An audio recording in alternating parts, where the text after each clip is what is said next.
Welcome back to our channel where we share updates and untold stories about Catherine, Princess of Wales and her royal family. Today we bring you some significant news. William collapses as Princess Anne reveals King Charles's explosive final wish. In an unusual development that has caused significant upheaval inside the British monarchy and poses a potential constitutional crisis, sources within Buckingham Palace have verified that Princess Anne, the Princess Royal, has disclosed King Charles III's ultimate desire about the line of succession. The announcement made at a secret family meeting allegedly demands a quick succession of the crown to his son, Prince William, and a significant reassessment of Queen Camilla's position in the monarchy's future. The shocking revelation occurring inside the palace's ancient confines made the Prince of Wales so emotionally overwhelmed that he wept before family members and senior courtiers.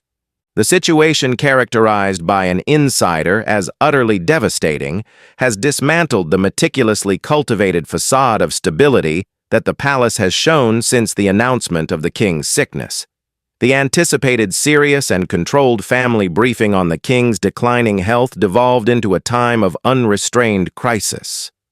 Rather than a statement written by aides and refined by communication specialists, attendees saw a profound alteration in royal procedure instigated by the person renowned for her steadfast commitment to duty, Princess Anne.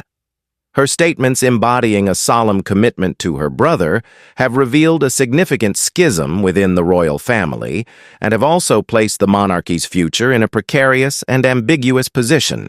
The ambiance in the white drawing room that day was characterized by excruciating anxiety. For weeks, the inner circle had functioned under the somber realization that time was diminishing and that King Charles's health afforded less opportunity for fantasies of a long reign. However, no one anticipated the Princess Royal to assert herself with such resolute power. She was neither the heir nor the queen consort. Her constitutional function did not position her at the forefront of such proclamations. However, when she stood to address the audience, an intense hush enveloped the room. The subtle moving of feet and anxious murmurs came to a halt. All eyes were fixed on her as she stood her stance, reflecting the weight of a secret too burdensome for a single individual to endure. "My brother's last wish shall not remain concealed," she said, her voice unwavering despite the little quiver in her palms. The words reverberated throughout the room, each syllable imbued with a blend of deep sadness and unwavering obligation. This was not just an update, it was a judgment. Her choice to disclose the truth dismantled the age-old barriers of secrecy that had sustained the monarchy for generations. At that moment, Princess Anne's allegiance seemed to transition from the abstract entity of the crown to a more fundamental and personal commitment, the expression of her brother's last most ardent wish. For Prince William, the shock was profound. He comes anticipating medical information and perhaps counsel on the somber preparations for the unavoidable. He was unprepared for this. The words of his father, conveyed with sharp finality by his aunt, impacted him like a physical blow. The gravity of the instruction, the implicit anguish it entailed, and the substantial load of the expectations placed upon him converged simultaneously. The Prince of Wales, who has long fostered an image of unwavering serenity, obviously wavered. His shoulders sagged and he raised his hands to his face, a show of deep sorrow that rendered the audience silent more powerfully than any order. The sight of the future king succumbing to mental distress prompted a wave of terror around the room. Here was not the poised prince the world recognized. Here was a son and heir devastated by the tragic truth of his father's last wish. Courtiers exchanged anxious looks, some immobilized in incredulity, while others murmured desperate pleas. Several individuals, anticipating the political and public repercussions, began drafting urgent notes. The monarchy, an institution reliant on control, rigorous planning, and strategic messaging, was dramatically destabilized by a revelation too profound to suppress.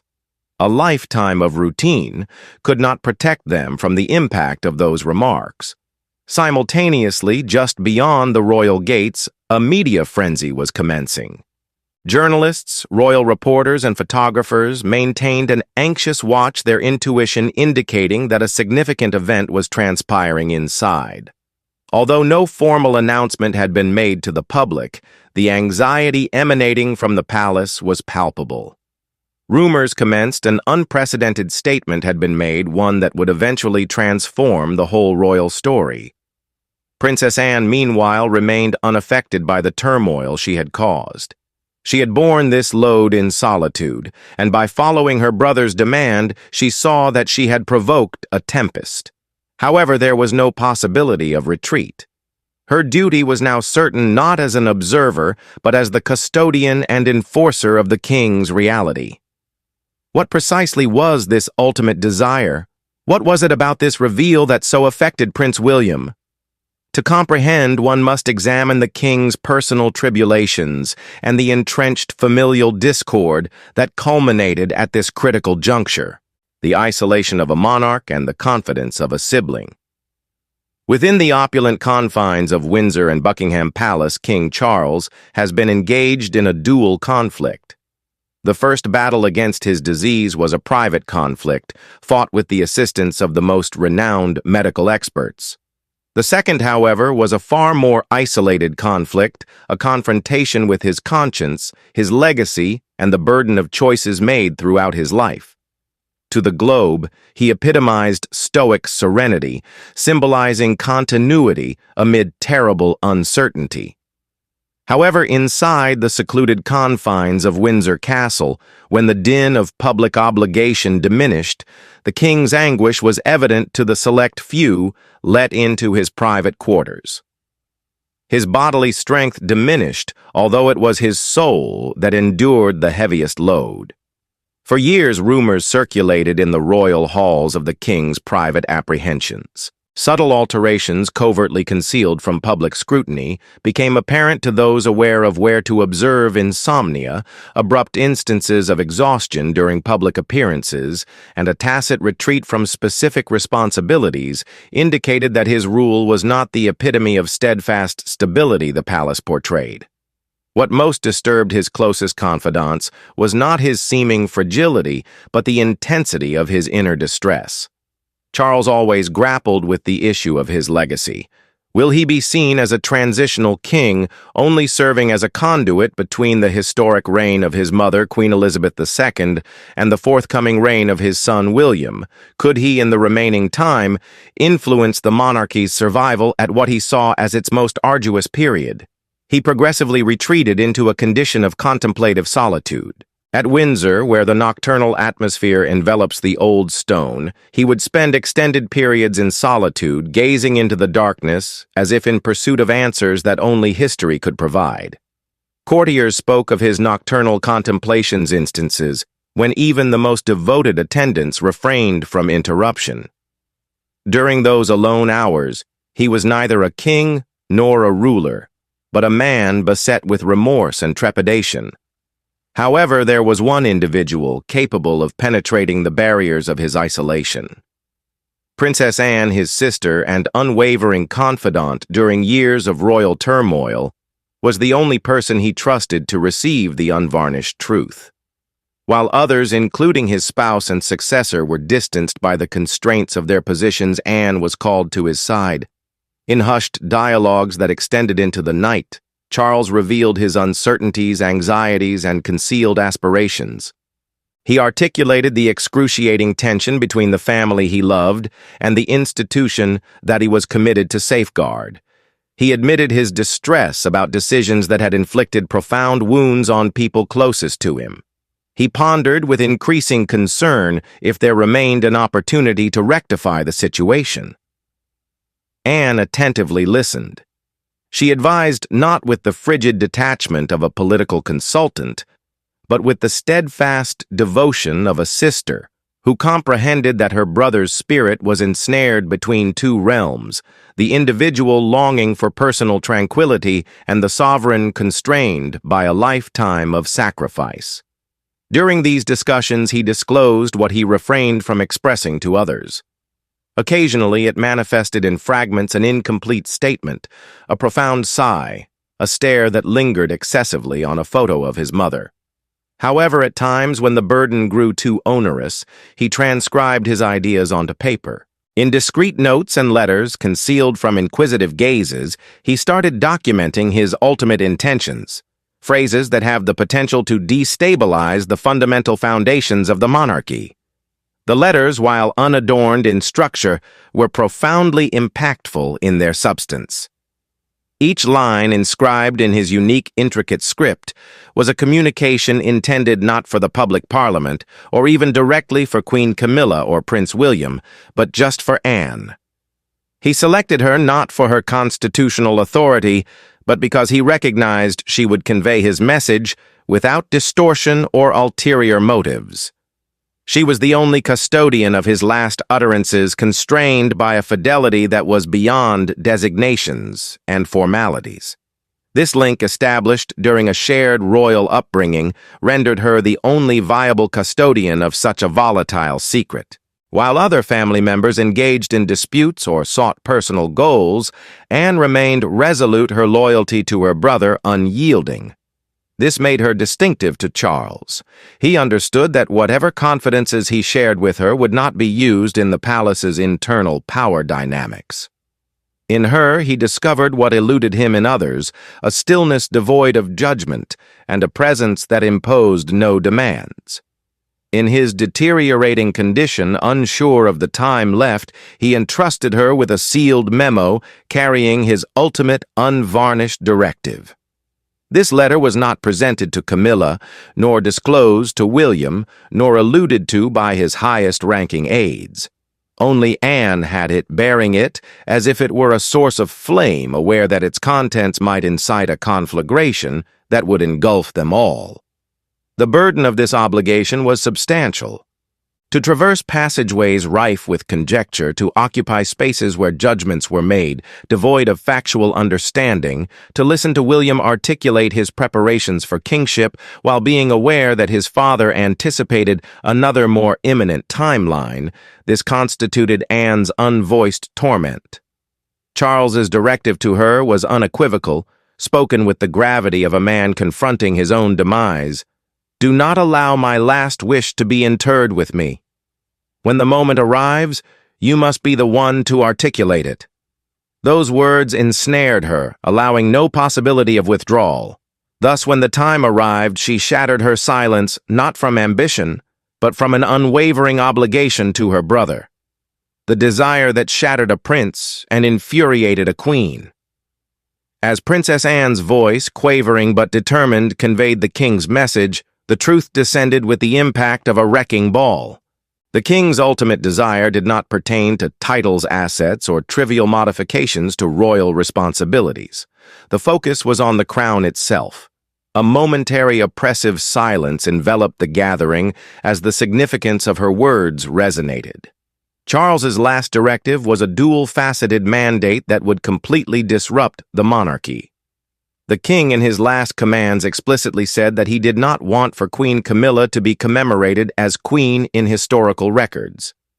This was not a fleeting notion spoken in a moment of frailty, but a belief that had crystallized in his heart throughout the last months of his existence, following years of controversy and public relations struggles to establish her position beside him. He had with a last directive attempted to reverse it. Sources indicate that the request specified that she should retain the honor associated with her role as his wife, although her title of queen consort was a creation of his reign and should not persist into the future. Essentially, she was to be removed from the direct bloodline of the crown's heritage. The last portion of the desire was much more incendiary. The king's ultimate wish was for the monarchy to be transferred immediately to Prince William and Catherine, the Princess of Wales, with full honors and without postponement. He was not advocating for the natural line of succession to prevail upon his death, but rather for an instantaneous transfer of authority, what he referred to as a quiet abdication to be executed as his last live command. The concept was both startling and revolutionary, an instantaneous, seamless transfer of authority that would in effect strip Camilla of her crown and circumvent any interval of ambiguity. What Anne disclosed was not only a father's confidence in his son, but also a merciless rectification of a trajectory he no longer believed the monarchy could uphold. The impact on Prince William was devastating. Already succumbing to the great pressure of his father's deterioration and his wife's health struggles, the burden imposed upon him was almost intolerable. His collapse was not only sorrow for a parent he was losing, it was the torment of the tempest he saw he was on the verge of unleashing. To satisfy his father's desire, he would need to betray his stepmother, depriving her of both her title and her public dignity, compelling her to retreat into the historical obscurity from which she had struggled to escape. The room was unable to suppress its emotion. Gasps and whispers of incredulity permeated the room. The loyalists of Queen Camilla, courtiers and advisors who had established their careers via her endorsement as queen, appeared as if the foundation had been abruptly removed from under them. For years, they worked diligently to validate her position beside Charles.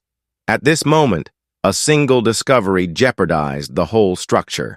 Their murmurs escalated to indignation, with some speculating about a plot and others lamenting a treacherous betrayal. However, Princess Anne's unwavering tone and the sealed letter she mentioned eliminated any uncertainty. This was not conjecture. This was the king's decree. At that time, the room split into groups.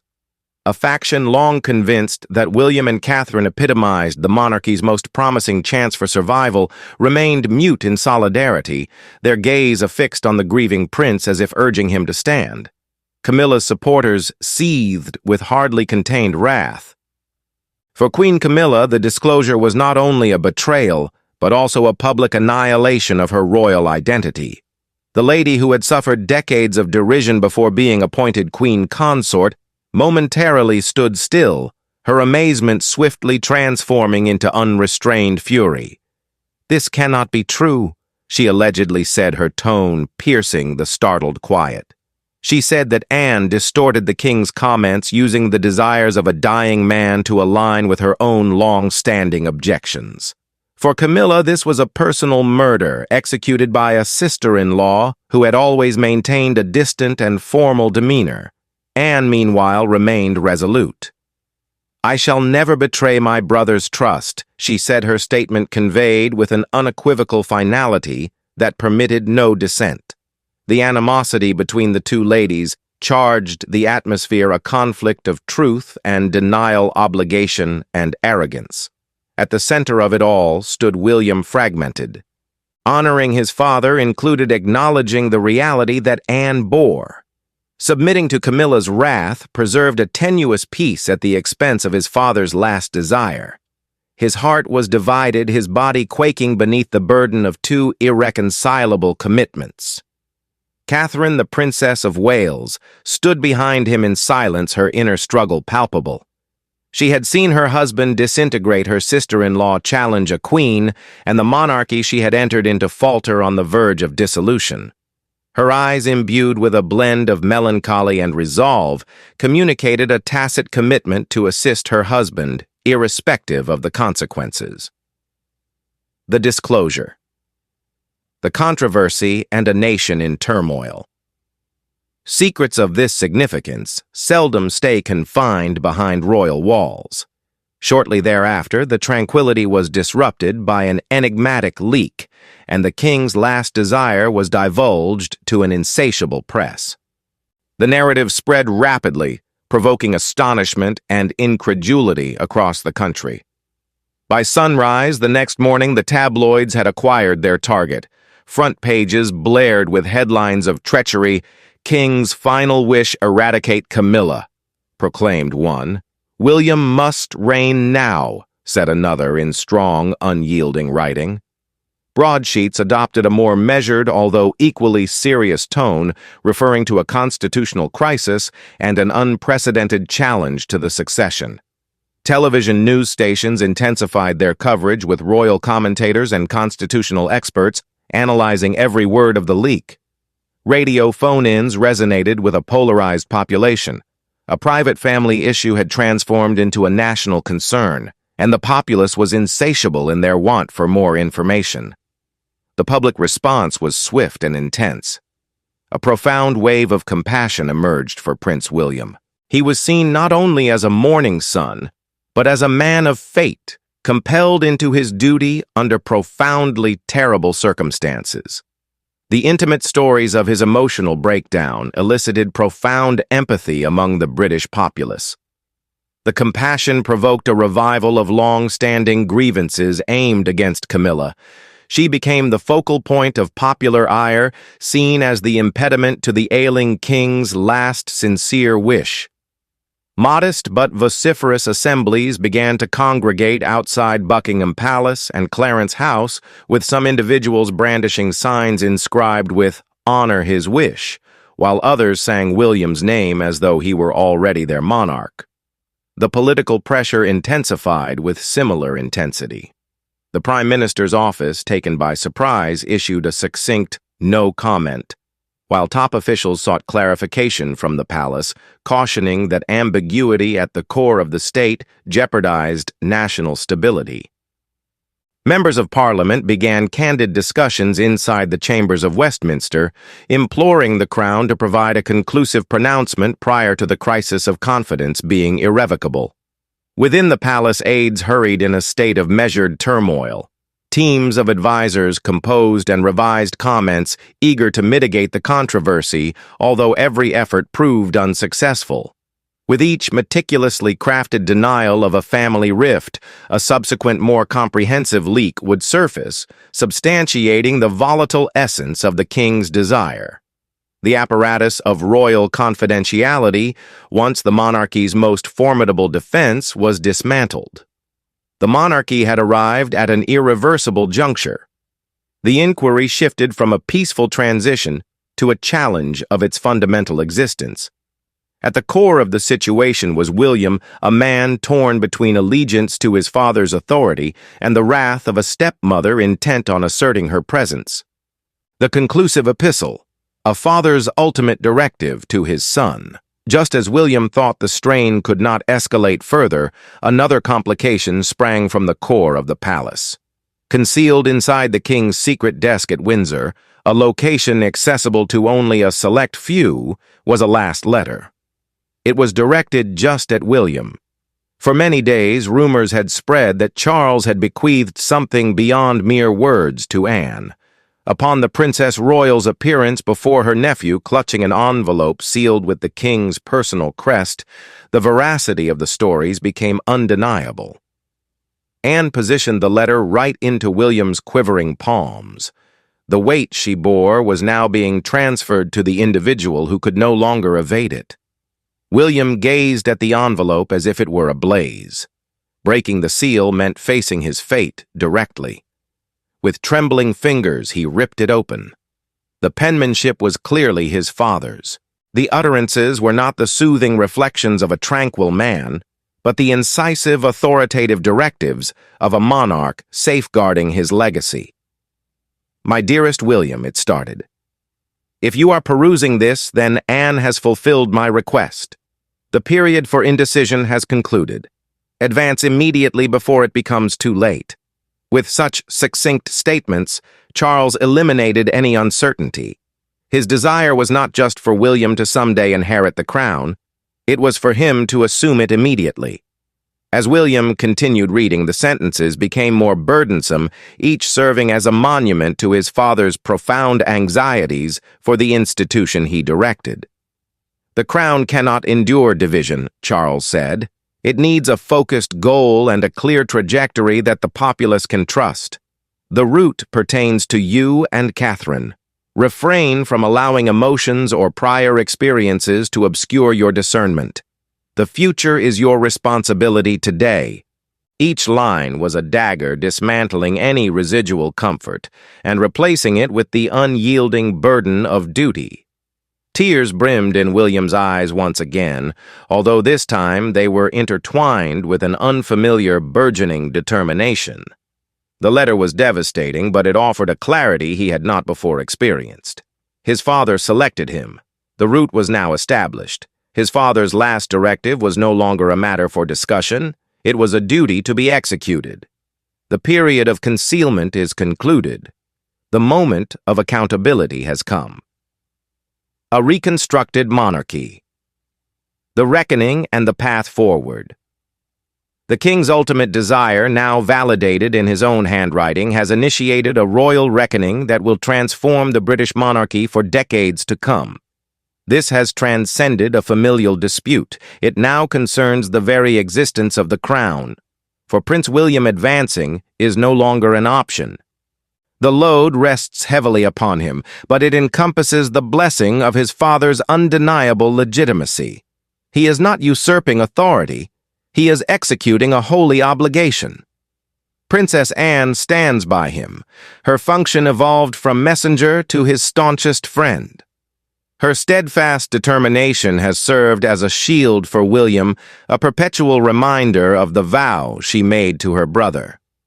Collectively, they embody a cohesive alliance, resolute in their commitment to fulfill the king's mandate. Queen Camilla, however, is unwilling to fade into obscurity. Defiance ignites inside her, and her allies in the court have united steadfast in the conviction that her crown cannot be usurped by a posthumous desire. The kingdom is divided, caught between the late king's intentions and the pride of his widow. In the midst of this tempest sits Catherine, the Princess of Wales.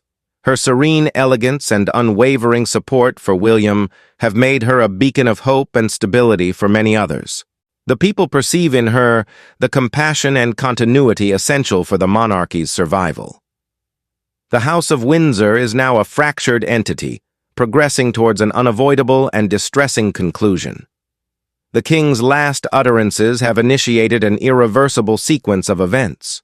The journey ahead is perilous. However, one fact is irrefutable: the monarchy can only survive if Prince William has the fortitude to execute the last, most arduous obligation his father entrusted to him. As history unfolds before us, one certainty remains. King Charles's ultimate desire did not end with his utterances. It started with the tears of his kid. Thank you for watching the video. Please let us know your thoughts, and goodbye for now.